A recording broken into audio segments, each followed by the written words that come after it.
We are going to move on now to the second theme of this evening. And this is going to be a question for all of you. It's a 1-minute question.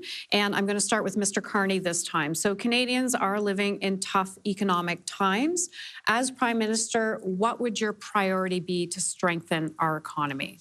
Well, I think I'll start my answer by saying this will be one of my top priorities jointly with these issues that we just touched on, largely with the U.S. and the threats to our security. A focus on building our economy on several layers. First and foremost, this is a time to build. We have an enormous opportunity to build our economy. That means building millions of homes. We're millions of homes short in this country. Everyone who's trying to buy a home is aware of that, particularly the young. It's building infrastructure, both conventional energy infrastructure and clean energy infrastructure.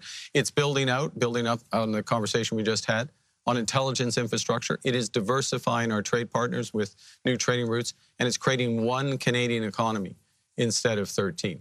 That's what's necessary to move this country forward from where we are today, which has become quite a weak position economically. We will dig into some of those topics a bit more. Ms. Gould, you're up next.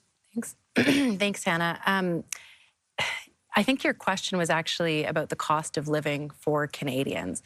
It wasn't about, the macroeconomic picture, which we know is doing okay for Canada. But when Canadians, people, don't feel like that, it's not working for them. I'm glad to hear, my colleague talk about housing. It's one of the first times I've heard him talk about it during this campaign. I put out a very bold, ambitious plan on housing that would eliminate homelessness, that would build millions of homes, and that would help first-time homebuyers get into the market. I've proposed a 1% GST tax cut from 5% to 4% to help Canadians with the immediate cost of everything. And I've put forward a plan to modernize our social safety net and put us on a path towards a basic income. Canadians are struggling. We need to help them make ends meet. That's what leadership looks like, and that's what the economy means to me. It's about people. Ms. Gould, thank you. Mr. Bayless, you're up for a minute. Yes, I put together a plan, an economic plan. I call it my prosperity plan, and I'm going to bring fiscal discipline to Ottawa.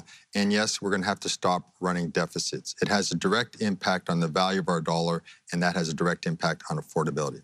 So I will not be cutting the GST. I'm going to modernize our healthcare system to get it to do a lot better with less. That's our biggest spend for provinces, our biggest transfer from the federal government.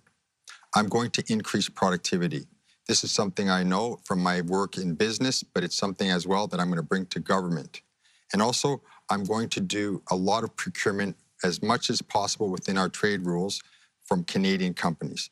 Together, this is going to put us on the right path. Now, people say, what date? What date, Frank, are you going to end deficits? I can't give you a date, but what I can say is this. We're going to stop going down this pathway, and we're going to start going down this pathway of budgetary balanced budgets. And this is going to raise our dollar, and that'll be better for everyone in the long run. Okay, and 1 minute now to Ms. Freeland.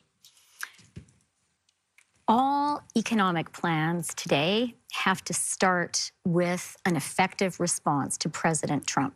He is the biggest economic menace our country and Canadians are facing. I have a plan to make us united, strong, and smart, and to win. I think we also all recognize that President Trump is also handing us a golden opportunity. Canadians right now really get how wonderful Canada is, and they understand we're under threat. And so today we have a chance, a once-in-a-generation chance to make Canada stronger, richer, more prosperous, more resilient. I'm going to seize that opportunity. I'm going to cut interprovincial trade barriers. I'm going to cut red tape and get things built. I'm going to use government procurement not to send checks to the U.S., but to invest in Canadian jobs and Canadian companies. That's how we make Canada stronger, more resilient. That's how we stand up to President Trump.